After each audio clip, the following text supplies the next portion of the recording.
যাইতেছি একটা সুন্দর কাজে এক পুরা মুখটা আমি দেখছি আমার কাজ হইব এর মধ্যে থাকতে হয়। আরে কি হইছে এত চেঁচামেচি করতেছো কেন? আরে তুমি তো জানো কি একটা কাজে যেতেছি, শুভ কাজে যাওয়ার আগে একটা আতখোরার মুখ দেখছি, তার জন্য দরজার মধ্যে বসে থাকতে হয়। দুলা ভাই, আপনি আমার স্বামীরে ছোট করে কথা বলেন, অপমান করেন, ঠিক আছে মানলাম, কিন্তু তাই বলা সব সময় যে তারে খাটো করে কথা বলবেন সেটা কিন্তু আমি মাইনে নিব না। দেখছো তোমার বোনের কত বড় সাহস, আমার মুখের উপরে কথা কয়। কি রে, তোর এত বড় সাহস? তুই তোর দুলাভাইয়ের মুখে মুখে কথা বলিস? দেখো আপা, এতদিন অনেক কথা শুনছি, অনেক কিছু সহ্য করছি, এখন আর সহ্য করবো না। আমার স্বামীরে যদি কোনো খারাপ অপবাদ দাও, অনেক কথা শুনো, অপমান করো, আমি আর মানবো না। আহা, তুমি শুধু শুধু রাগ করছো। দুলাভাই তো তেমন কিছু আমাকে বলে নাই। এই তুমি চুপ করো, দুলা ভাই কি বলছে না বলছে আমি সব কিছুই শুনছি, তোমার নতুন করে বলতে হবে না। বোবার মুখে কথা ফুটছে না। ওবার মুখ কেমনে বন্ধ করাইতে হয় সেটা আমার খুব ভালো করে জানা আছে। এই পাঞ্জার লগে তোরে আমি আর সংসার করতে দিব না। হ্যাঁ, আজকেই বিয়ের ব্যবস্থা করবো। আমি যদি বিয়া না করতে চাই, কারো বাপের সাধ্য নাই যে আমার বিয়া দিব। আচ্ছা, তুমি মা বাবার সাথে এমনভাবে কথা বলছো কেন? ঠান্ডা মাথায় কথা বলো। তোমার বউকে অন্য একজনের সাথে বিয়ে দিবে সেটা তোমার খুব ভালো লাগবে? আরে তারা এমন কিছু করবে না, শুধু শুধু ভয় দেখাচ্ছে। তুমি তাদের চিনতে ভুল করছো। বাবা নাসির, ওই পোলাটারে ফোন দাও, আজকেই ওর বিয়ে হইব। জি বাবা। কি মজা খালামুনির বিয়ে। দেখ দেখ চায় দেখ, এরকম পিচ্ছি একটা বাচ্চা, সেও তোর বিয়ের কথা শুনে কত আনন্দ বোধ করতেছে, কিন্তু তোর ভিতরে কোনো ফিলিংস নাই। কেমনে থাকবো? কারণ তুই তো একটা বানজার মুখে পড়ছস। আরে টাকা পয়সা দিয়ে সুখ আছে নাকি? টাকা পয়সা দিয়ে কি হইব জীবনে? একটা বাচ্চা কাচ্চা না থাকলে সমাজে মুখ দেখানো যায়? আমার মুখ দেখান লাগবে না, আপনি আপনার মুখ দেখেন। এই বাড়িতে থাকেন, এই বাড়িতে খান, আর আপনি আমার স্বামীর উল্টাপাল্টা কথা কইতেছেন। দেখছো দেখছো, তোমার বোন আমার কথা শোনায়। আমি যদি এই কথার জবাব না দিছি তাহলে আমার নাম নাসিম না। আপনি যা খুশি তাই দেন, তাতে আমার কিছু যায় আসে না। এই চলো। দেখছেন আব্বা, দেখছেন আমার কতদিন কথা শোনা গেল? আপনার মায়ের তেজ দেখছেন? হ্যাঁ, আরে বুঝে সুঝে কোনো কাম হইব না, জোর করে বিয়েটা দিয়ে দিতে হইব। বিয়ে হয়ে গেলে দেখবে কয়েকদিন পরে ঠিক হয়ে গেছে সব। কিন্তু কাজটা কি ঠিক হবে? আপা যদি উল্টাপাল্টা কোনো সিদ্ধান্ত নিয়ে ফেলে? তাহলে তো ও আমাদের বোনই না। যে আমাদের কথা শুনবে না সে তো আমাদের বোনই হইতে পারে না। একদম ঠিক কইছো। আচ্ছা শোনো, তুমি যেই কাজে যাইতেছিলে যাও। আরে না, একটা আতখোরার মুখ দেখছি আর ওই কাজ কি সফল হইব নাকি? যামই না। এই তুমি আমার ডিভোর্স দিয়ে দাও। মানে কি বলতেছে সব? আমি তোমাকে ডিভোর্স দেবো কেন? হ্যাঁ, আমাকে ডিভোর্স দিলে আমার বাপ মা ভাই বোন সবাই খুশি, আর তুমিও তো কিছু বলতেছো না, সুতরাং তাদেরকে আমি খুশি করে দেই। আমিও আমার নিজের আলাদা জীবন গুছাতে চাই। আচ্ছা, তুমি আলাদা জীবন চালাতে চাও, ভালো কথা, কিন্তু আমার কি হবে? তোমার কি হবে সেটা আমি আর ভাবতে যাচ্ছি না। তুমি তোমার মতো থাকবা আর আমি আমার মতো থাকবো। তুমি আমাকে ছেড়ে গেলে আমি একা থাকতে পারবো? একা থাকবা কেন? আরেকটা বিয়ে করবা, সংসার করবা। তুমি এইভাবে কথা বলো না। এইভাবে কথা বললে আমার কলিজাটা ফেটে যায়। এইভাবে কথা বলবো না তো কিভাবে কথা বলবো? তুমি কোনো প্রতিবাদ করবা না। তোমার চোখের সামনে আমার বাপ মা আরেকটা ছেলের সাথে বিয়ে দিতে চায়, তুমি কিছু বলবা না, আবার আমাকেও কিছু বলতে দিবে না। তাহলে কি করবো আমি? সবসময় তার কথা শোনা যায় না। দেখো, আমার বাবা মা নাই, এই জন্যই তোমার বাবা মাকে আমাদের বাড়িতে নিয়ে এসে রাখছি। তোমার বাবা মাকে আমি নিজের বাবা মা মনে করি, তোমার বোনকে আমি নিজের বোন মনে করি। সবাই তো আমার নিজের পরিবারের লোক। পরিবারের লোকের বিরুদ্ধে কথা বলা যায়? তুমি তাদেরকে পরিবার ভাবলেও তারা তো সেটা ভাবছে না, তাহলে তুমি কেন এত কথা শুনবা? একটা বাচ্চা হচ্ছে না দেখে আমাদের এত কথা শুনতে হচ্ছে, কিন্তু আল্লাহ না দিলে আমরা কি করব বলো তো? কি আর করবা? এখন আমাকে ডিভোর্স দিয়ে দাও, এটাই সমাধান। আর একবার যদি তুমি আমাকে ডিভোর্সের কথা বলো, তাহলে আমি নিজে কি করব আমি কিন্তু জানি না। কি করবে তুমি? আমি এই মুখ আর তোমাকে দেখাবো না। তুমি কি দূরে কোথাও চলে যাবে? হ্যাঁ, যেখানে গেলে মানুষ আর ফেরত আসে না সেখানে চলে যাবো। চুপ! তুমি এগুলো কি বলতেছো? ফালতু কথা বলতেছো। আমি তো রেগে গিয়ে তোমাকে বলছি, আমি কি ইচ্ছা করে বলছি নাকি? আমি যদি তোমাকে ছেড়েই যেতাম তাহলে তো অনেক আগেই চলে যেতাম। আমার কোনো বাচ্চা কাচ্চা লাগবে না, আমার কিচ্ছু লাগবে না। আমার জীবনে তোমার মতো স্বামীর অনেক প্রয়োজন। আমার শুধু তোমাকে হলেই হবে, আর কিচ্ছু লাগবে না। আমি আর কিছু চাই না। এই জন্যই তো তোমাকে আমি এত ভালোবাসি। কিন্তু তুমি আমাকে এতদিন চুপ করায় রাখছিলা, কিন্তু এখন যদি কেউ তোমাকে অপমান করে কথা বলে আমি কিন্তু চুপ করে থাকবো না, আমি কিন্তু প্রতিবাদ করব। আরে বোকা, মা বাবা আজ আছে কাল নেই, তাদের মনে কষ্ট দিয়ে লাভ কি? যেই বাবা মা নিজের মেয়ের ভালো চায় না, আমিও সেই বাবা মায়ের সাথে সম্পর্ক রাখতে চাই না। আচ্ছা ঠিক আছে, মাথাটা ঠান্ডা করো, চলো ঘরে চলো, তোমার মাথার মধ্যে একটু তেল ম্যাসাজ করে দিই, নাহলে মাথা ঠান্ডা হবে না। চলো। শোনো, তোমার মেয়ের আজকেই ডিভোর্সের ব্যবস্থা করো। তোমার মায়ের সাহসটা বেশি বেড়ে গেছে, এখনই আমগো মুখে মুখে তর্ক করা শুরু করে দিছে। হ্যাঁ, বড় ধরনের কোনো দুর্ঘটনা ঘটার আগেই মেয়ের অন্য কোনো ছেলের হাতে তুলে দিতে হইব।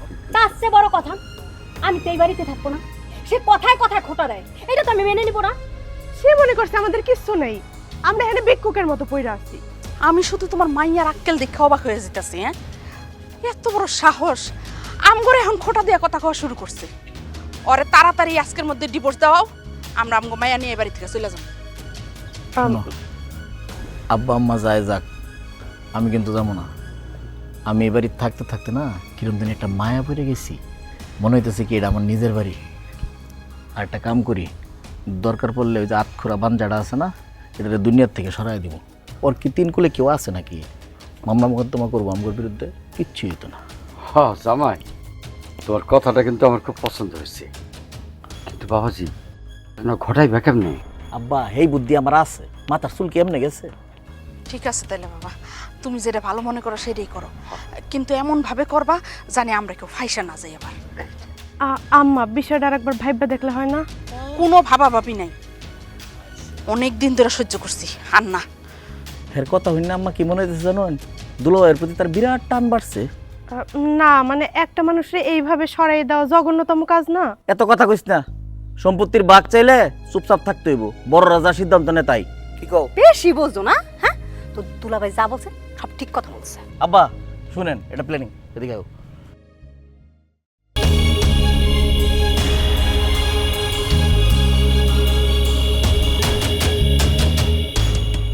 কি অবস্থা দুলা ভাই, কেমন আছেন? আরে শালিকা, ভালো আছি, তুমি কেমন আছো? এই তো ভালো। আরে দুলা ভাই কি হইছে? আপনি আমাকে এভাবে ধরছেন কেন? প্লিজ আমাকে ছাড়েন ছাড়েন ছাড়েন, আমি আপনার কি সর্বনাশ করেছি? ছাড়েন ছাড়েন ছাড়েন দুলা ভাই, ছাড়েন ছাড়েন ছাড়েন, আমি আপনার পায়ে ধরে দুলা ভাই, ছাড়েন ছাড়েন ছাড়েন। আরে দেখো দুলা ভাই আমাকে জড়িয়ে ধরে। কি বলতেছো তুমি?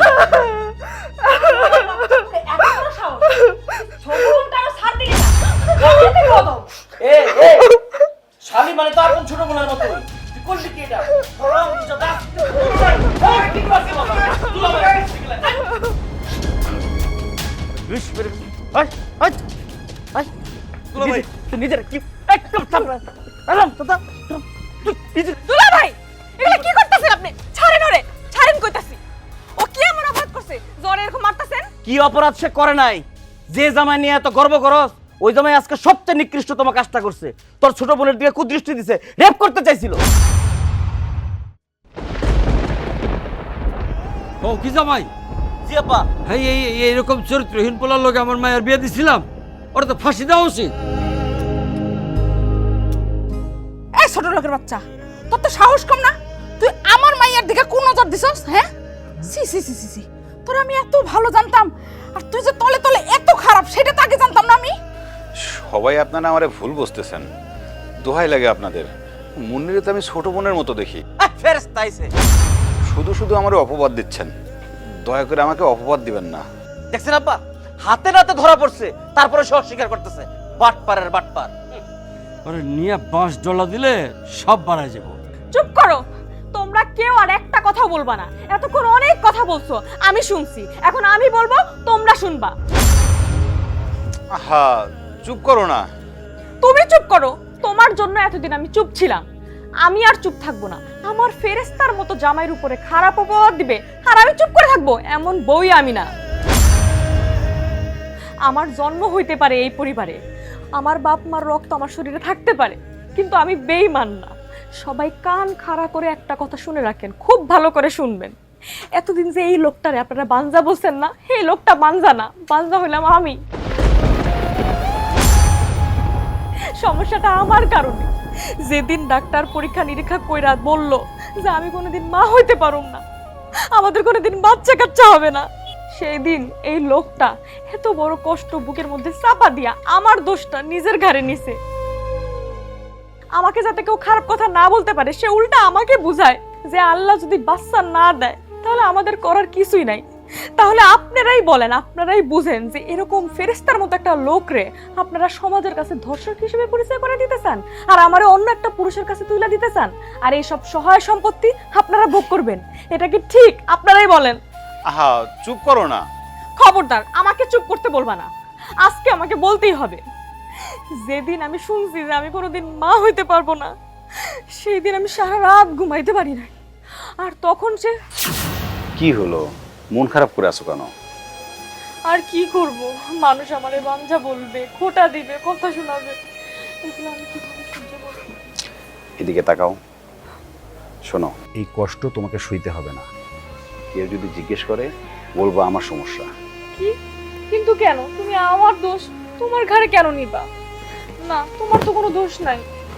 কারণ আমি তোমাকে ভালোবাসি, অনেক বেশি ভালোবাসি। তোমাকে কেউ খোঁটা দিয়ে কথা বলবে সেটা আমি সহ্য করতে পারবো না। আর তোমার সম্পর্কে যখন খারাপ কথা বলবে সেটা আমি কিভাবে সহ্য করব? মেয়েরা একটু দোষ করলেও এই সমাজের লোকজন অনেক বেশি কথা শোনায়, আর ছেলেরা যদি অনেক বেশিও দোষ করে তাহলে তাদের নিয়ে কোনো কানাঘুষা হয় না।